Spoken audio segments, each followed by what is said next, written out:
Hello student, 22 फरवरी के हिंदी का paper start है 2024 वालों का। देखो सभी बच्चे परेशान है कि गद्यांश पद्यांश किस तरीके से किया जाता है। मैं इतने सिंपल तरीके से बता रहा हूँ ना, आप देखते ही गद्यांश पद्यांश को यूं उड़ा ले जाओगे। आपको बिल्कुल रटने की याद करने की जरूरत ही नहीं पड़ेगी, इतने अच्छे तरीके से बता रहा हूँ गद्यांश पद्यांश किस तरीके से किया जाता है। देखो 10th क्लास में ना 6 नंबर गद्यांश आता है, 6 नंबर पद्यांश आता है। बहुत बच्चे इसको रटने बैठ जाते हैं किस तरीके से करना है, बस सभी बच्चे कंफ्यूज रहते हैं, उनके नंबर भी कट जाते हैं किस तरीके से कॉपी में लिखना है।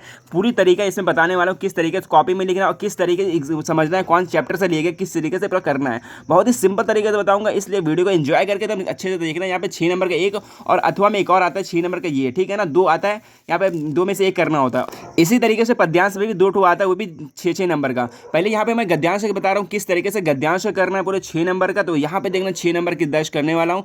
यहाँ पर देखो, यहाँ पे दिया हुआ है ना, वर्णात्मक प्रश्न दिया हुआ, खंड बा से स्टार्ट होता है 6 नंबर का। दो यहाँ पे 6 नंबर का क्वेश्चन है, यहाँ पे दो दो नंबर का 3 प्रश्न पूछे जाते हैं। यहाँ पर ये दिया हुआ है, ये गद्यांश आपको देगा। आज हम इसी निर्मल शीतल, ये दिया हुआ है, और एक ठो यहाँ पर ये दिया हुआ है, ठीक है ना। इसमें से कोई एक करना होगा। ये देखो यहाँ पे दोनों आसान है। आपके बोर्ड एग्जाम में बिल्कुल ऐसी कॉपी मिलेगी, तब बोर्ड के एग्जाम का पेपर है ये 2024 का भी तो बनाया गया है, ये 2024 का बिल्कुल रियल पेपर है, ठीक है ना। इसलिए यहाँ पे देखो लिखा अथवा लिखा है ना यहाँ पे, और यहाँ पर ये अथवा वाला हम करने वाले हैं। देखो किस तरीके से किया था गद्यांश, बहुत ही सिंपल तरीके से। यहाँ पर आपको गद्यांश लिख कर दे देगा, एक यहाँ पर रेखा कर देगा, और यहाँ 3 क्वेश्चन पूछ लेगा किस तरीके से इसको करोगे। भाई तुम कंफ्यूज होगे किस तरीके से करें, कौन सा तरीका बेस्ट है, तो ये बताने वाला सबसे बेस्ट तरीके से। यहाँ पर लिखा अथवा वाला ना, तो यहाँ पर देखो क्या लिखा है, या कोई बात है, या कोई बात नहीं है कि एक ही स्वभाव और रुचि के लोगों में ही मित्रता हो सकती है, ठीक है। समाज में विभिन्नता देखकर लोग एक दूसरे की ओर आकर्षित होते हैं। यहाँ पर इस तरीके से गद्यांश लिखा हुआ है।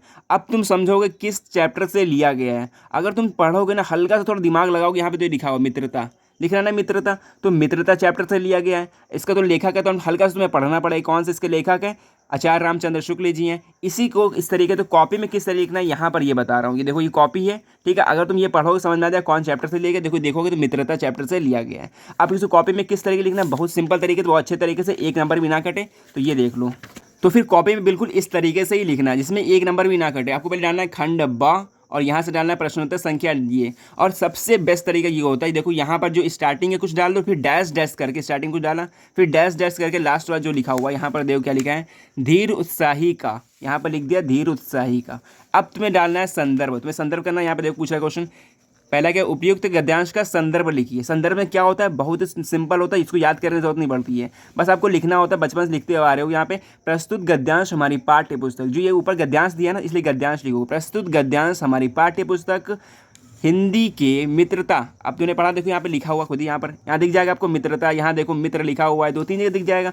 बहुत ही सिंपल होता है, घबराने की जरूरत बिल्कुल नहीं है। यहाँ देखो मित्रता नामक पाठ से लिया गया है, और इसके लेखक बता देना। इसके लेखक कौन है, आचार्य रामचंद्र शुक्ल जी हैं। यहाँ पर दिख लिया ना। इसको ब्लैक पेन से करना है, इस तरीके से लिखोगे, यहाँ पे पूरे 2 नंबर मिलेंगे आपको, ठीक है। 2 नंबर ये मिल गए। और इसके बाद कह रहा है व्याख्या करने को आएगा। यहाँ क्या कह रहे हैं, रेखांकित अंश की व्याख्या करनी है। अब रेखा कहाँ हुआ, ये देखो, समाज में विभिन्नता देखकर लोग एक दूसरे की ओर आकर्षित होते हैं, इसकी तुम्हें व्याख्या करनी है। अब तुम बताओ, तुम इसकी व्याख्या नहीं कर पाओगे, बहुत ही सिंपल है ना। पहले व्याख्या क्या करोगे, इसमें तो खुद ही हिंदी पढ़ो, समझ में आ जाएगा। समाज में विभिन्नता देखकर लोग एक दूसरे की ओर आकर्षित होते हैं, तो किस तरीके से करना है, यहाँ पर देखो इस तरीके से। पहले यहाँ डालोगे व्याख्या, हेडिंग डालोगे, और लिखोगे जो चैप्टर का नाम होगा, ठीक है, जो लेखक का नाम होगा। यहाँ पर आचार्य रामचंद्र शुक्ल जी कहते हैं कि जब हम अपने घर से बाहर निकलते हैं, ये तुम्हें लिखना पड़ेगा, जब हम घर से बाहर निकलते हैं तब हम समाज में लोगों से मिलते हैं। देखो यहाँ पे लिखा हुआ है, समाज में विभिन्नता देखते हैं, मैं समाज में बाहर निकलो तभी समाज में लोगों को देखोगे ना, इस तरह से थोड़ा बना के ही लिखोगे। और यहाँ कह रहा है समाज में लोगों को मिलते देखते हैं, तब हम उन लोगों को देखकर उनके गुणों की ओर आकर्षित होते हैं, ठीक है ना। इसमें कोई क्या कह रहे हैं, आकर्षित होते हैं लिख रहा है ना, एक दूसरे को आकर्षित होते हैं, क्यों होते हैं, गुणों को देखकर। यहाँ देखो जो अपने हम में नहीं है, मतलब उनके गुणों को देखकर आकर्षित होते हैं। इस तरीके से व्याख्या करोगे, यहाँ पर 2 नंबर मिलेंगे। देखो गलती आपको ये नहीं करनी है कि देखो यहाँ पे बहुत बच्चे होते हैं बना चना के पूरे एक पेज में व्याख्या लिखते हैं। व्याख्या देखो 2 नंबर का है, बहुत ही सिंपल पूछ रहा है, जो रेखा किया गया है उसी का व्याख्या पूछ रहा है। रेखा हुआ इसी की व्याख्या पूछ रहा है, तो यहाँ पे व्याख्या 2 नंबर दे दो, 2 नंबर आपको कंप्लीटली यहाँ से मिल जाएगा। और एक लास्ट में एक और क्वेश्चन कहता है कि व्यक्ति एक दूसरे की ओर क्या देखकर आकर्षित होता है। अब देखो तुम यहाँ पढ़ो, खुद ही समझ में आ जाओगे। समाज में विभिन्नता देखकर एक दूसरे की ओर आकर्षित हो जाते हैं, वही तो यहाँ कह रहा है। खुद यहाँ क्वेश्चन में तुम्हें सब चीज़ मिल जाए देखने को, कुछ भी बाहर से तुम्हें याद करने की जरूरत नहीं है, बस तुम्हें चैप्टर का नाम और लेखक का नाम पढ़ना पड़ेगा, और बाकी पूरे 6 नंबर आपको यहाँ से मिलने वाले हैं। बहुत ही सिंपल है। यहाँ पर देख लो क्या लगेगा, लेखक का नाम बता दोगे, यहाँ पर बताया। तो यहाँ पर देखो तीसरा क्वेश्चन ये कह रहा है कि व्यक्ति एक दूसरे की ओर क्या देखकर आकर्षित होता है। यहाँ पर देखो क्या देखकर आकर्षित होता है, सामान्य विभिन्नता देखकर आकर्षित होता है, मतलब गुणों को देखकर। तो इसको कॉपी में इस तरीके लिखोगे, जब हम बाहर निकलते हैं तो एक व्यक्ति दूसरे व्यक्ति के गुणों को देखकर, कहा था ना, गुणों को देखकर आकर्षित होते हैं जो गुण हम में नहीं है। यहाँ पे लिखा हुआ देखो, जो गुण हम में नहीं है यही तो देखकर हम दोनों आकर्षित होते हैं। ये मित्र चैप्टर का है भाई। तुम मित्र हो ना, तो एक दूसरे अपने दोस्त को भी देखकर तुम कंपेयर करके तुम याद कर सकते हो, इसको लिख सकते हो। लिखने में कोई घबराहट नहीं करना है, यहाँ से आपको 2 नंबर मिलेगा, ठीक है ना। और ऐसे ही देखो एक अथवा में एक और आएगा ऊपर, बहुत ही सिंपल होता है। देखो अब तुम सोच रहे हो कौन सा इसमें आपके एग्जाम में आएगा, इसके लिए देखो आप क्या करो, स्टार्टिंग के 2 चैप्टर पढ़ लो, ठीक है। स्टार्टिंग के 2 चैप्टर पढ़ लो, याद नहीं करना है आपको, जो लेखक का नाम और इसको देख लेना है उसके कौन चैप्टर से लेके, बस ये देखना, आपके 2 नंबर, आपको 6 नंबर यहाँ से तैयार हो जाएगा। अब देखो ये दिखा है, आज हम इसी निर्मल शुद्ध शीतल और स्वच्छ अमृत की तलाश में। अब तुम सोचो ये कौन से चैप्टर से लिया गया है, और थोड़ा पढ़ोगे ना, थोड़ा बहुत हल्का बहुत तुम क्वेश्चन बैंक से ही पढ़ लोगे, आराम से ही समझ में आ जाएगा। देखो नदियाँ दिया हुआ है, हर चीज़ दिया हुआ है ना इसमें, नदियाँ, अमृत, तत्व, आका, आज भी अस्तित्व कायम रखे हुए हैं, ये भारतीय संस्कृति से लिया गया है, ठीक है, ये पता ही चल गया। इसके लेखक तुम्हें हल्का पढ़ना पड़ेगा, डॉक्टर राजेंद्र प्रसाद जी हैं। तो अब तुम यहाँ देखो कॉपी में किस तरीके, और कॉपी में कुछ इस तरीके लिखना, देखो यहाँ पर आज हम इसी निर्मल, और लास्ट में जो लिखना था वो लिख दिया, ठीक है ना। और कह रहा है प्रस्तुत गद्य, मतलब वो संदर्भ लिखना है, प्रस्तुत गद्यांश हमारी पाठ्य पुस्तक हिंदी के संस्कृत, मतलब यहाँ देखो ब्लैक पेन से करना, भारतीय संस्कृति नामक पाठ से लिया गया है। इसके लेखक कौन है, डॉक्टर राजेंद्र प्रसाद। इस तरीके से करोगे 2 नंबर आपको यहाँ से मिलेंगे। और इसकी व्याख्या करनी है, व्याख्या बहुत सिंपल है, देखिए रहा है गद्यांश की रेखांश की व्याख्या की है। अब देखो आज हम इसी निर्मल शुद्ध शीतल, ये लिखा है ना यहाँ पर, इसकी व्याख्या करनी है, बस 1 लाइन की व्याख्या करनी है, आपको पूरे 2 नंबर मिलने वाले हैं। व्याख्या में कुछ नहीं होता, जो लिखा है हिंदी में इसको थोड़ा बढ़ा चढ़ा के लिख दो, व्याख्या हो गई बस। यहाँ देखो डॉक्टर राजेंद्र प्रसाद जी कहते हैं, देखो तुम्हें स्टार्टिंग में ये तुम्हें लिखना पड़ेगा। सबसे बेस्ट तरीका होता है ये, थोड़ा बढ़ा के थोड़ा लंबा करने के लिए जो चैप्टर लेखक का नाम है उस लिखोगे। जैसे डॉक्टर राजेंद्र प्रसाद जी कहते हैं कि भारतीय संस्कृति विशाल सागर से आकर गिरने वाली नदियों में एक ही भाव और शुद्ध स्वच्छ शीतल तथा स्वस्थ जल अमृत के समान प्रवाहित होते हैं, मतलब समान अमृत से प्रवाहित होते हैं। यहाँ पर तुम ये पढ़ोगे खुद ही समझ में आ जाएगा। और क्या कह रहा है, देखो तीसरा क्वेश्चन ये कह रहा है, लेखक के अनुसार हमारा अस्तित्व किस कारण आज भी कायम है, किस कारण कायम है। तुम यहाँ थोड़ा पढ़ोगे ना, तुम्हें खुद ही समझ में आ जाएगा किस कारण काम है। देखो जो अभी अमृत तत्व जो आज भी कायम रखे हुए हैं, मतलब जो जल गिरता है नदियों है, नदियों से जो जल गिरता है वही कायम रखे हुए हैं। यहाँ पे देखो पढ़ोगे, लेखक के अनुसार हमारा अस्तित्व जल के कारण आज भी कायम है। यहाँ से तुम्हें 2 नंबर मिल गए। इस तरीके से दोनों हमने दोनों बताया है, इसमें से कोई एक फंस जाएगा, ये दोनों इंपॉर्टेंट है। हम कह रहे हैं स्टार्टिंग के 2 चैप्टर पढ़ लो, फंस जाएगा। आपको याद करने की जरूरत नहीं, बस चैप्टर का नाम और लेखक का नाम याद करना है। इसी तरीके से बस जस्ट पद्यांश आता है, उसको किस तरीके करना है ये भी देख लो।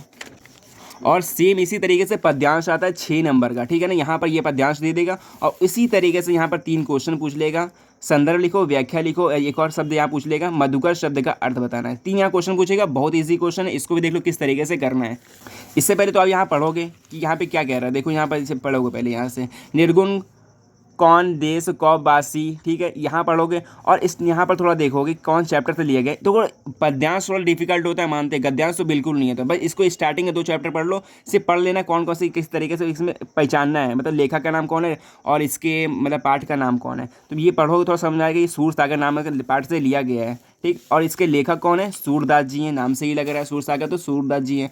और देखो इसमें क्या कह रहा है, इसकी संदर्भ करना है। संदर्भ किस तरीके का करना है मैंने बताया था, पर या स्टार्टिंग में लिखो जो तुम लिख रहे हो, निर्गुण कौन, ये देखो है निर्गुण कौन, लास्ट में जो बचा है ये लिख देना, मति नासी, ठीक है, इस तरीके लिखोगे। और इसकी व्याख्या इसकी संदर्भ लिख दो इस तरीके से, यहाँ लिखा हुआ है संदर्भ, प्रस्तुत पद्यांश हमारी पाठ्य, यहाँ देखो पद्यांश होगा, उसमें गद्यांश इसमें पद्यांश, याद रखना, ठीक है ना। हमारी पाठ्य पुस्तक हिंदी के सूरसागर नामक पाठ से लिया गया, इसके लेखक कौन है, सूरदास जी हैं। बस तुम्हें ये 2 चीज़ लिखने पर तुम्हें 2 नंबर मिलेगा, और लिखने का फॉर्मेट बिल्कुल यही सेम होना चाहिए। और इसकी व्याख्या कर देनी, यहाँ पर रेखांकित अंश की व्याख्या कीजिए। अब देखो ये रेखा किया गया ना, व्याख्या करना बहुत सिंपल होता है। यहाँ पर देखो को है जनक, को है जननी, ठीक है, इसको तुम समझोगे, थोड़ा हल्का पढ़ लोगे, याद आ जाएगा आराम से। को है जननी कौन है, यहाँ पर देखो प्रस्तुत पद्यांश में सूरदास जी कहते हैं, पर स्टार्टिंग में 1 लाइन तो बिल्कुल लिखना ही पड़ेगा, ठीक है ना। यहाँ से ना ये सूरदास जी कंपेयर करते हैं, हे उद्धकर, यहाँ पे देखो लिखा है हे उद्धवर, हे उद्धव, कहते हैं कि हे उद्धव, यहाँ पे देखो लिखा है हे उद्धव तुम यह बताओ कि निर्गुण के पिता कौन है। यहाँ पे देखो लिखा है यहाँ पे, ठीक है ना। कौन जननी मतलब होता है पिता, तुम्हारे पास जन्म देने वाला कौन है। और ये तो कौन नारी, तुम्हारा पति मतलब पत्नी कौन है, कितनी पत्नी और कितनी दासियाँ हैं। यहाँ पर देखो यहाँ पर लिखा है उनकी कितनी पत्नियाँ हैं और कितनी दासिया दासिया मतलब दासिया कौन कौन है, पत्नी और दासिया कौन कौन है। और यहाँ कह रहा है कि उस निर्गुण ब्रह्म का रंग कैसा है, यहाँ से पढ़ो देखो, मतलब वेशभूषा रंग कैसा है, यहाँ पर देखोगे रंग कैसा है और उसका वेशभूषा कैसा है। और लास्ट में देखो ये रेखांकित देखिए, ये रस में अभिलाषा, अभिलाषा मतलब होता है रुचि। अब देखो रुचि किसमें थी, रस की, तो ये कह रहा है यहाँ पर उसमें उसकी वेशभूषा कैसी है और उसका रस, और उसकी किस रस में रुचि है, और किस रस में रुचि है ये बताना है। मतलब इस तरीके से करना है। और इस तरीके देखो व्याख्या व्याख्या इसी लाइन में थोड़ा बना बना कर देना, बस स्टार्टिंग में जो अच्छे से लिखना, लिखने का तरीका बढ़िया होगा ना और राइटिंग बढ़िया होगी, पूरे यहाँ पे 2 नंबर मिलेंगे, ठीक है ना। इस तरीके से करना होता है। और देखो लास्ट में ये कह रहा है कि मधुकर शब्द का अर्थ बताना है। यहाँ पर मधुकर लिखा है ना, यहाँ पर देखो ये ठीक है, मधुकर शब्द का अर्थ बताना है, बहुत सिंपल है, तुम यहाँ पढ़ोगे ना खुद ही समझ में आ जाएगा। मधुकर शब्द का अर्थ क्या है, यहाँ पर ये लिख देना है, यहाँ पे मधुकर शब्द के माध्यम से उद्धव को संबोधित किया गया। उद्धव को संबोधित करने के लिए मतलब मधुकर शब्द का प्रयोग किया गया है, सूरदास ने ये प्रयोग किया था। यहाँ पर ये तुम्हें 3 क्वेश्चन करो, 2 नंबर यहाँ से मिल गए, 6 6 12 नंबर पूरे यहाँ मिलेंगे आपको। बहुत ही सिंपल होता है, इसको याद करने की जरूरत नहीं पड़ती, बस इसको हल्के से पढ़ने की जरूरत होती है, पर 12 नंबर यहाँ से ये मिल जाएंगे। ऐसे ही आपको तैयारी करने में अच्छा लग जाए, 22 तारीख पेपर है, बहुत कम टाइम बचा है। तो अब मिलते हैं नेक्स्ट वीडियो में। अगर चैनल पर नए हैं तो चैनल को सब्सक्राइब जरूर कर लेना।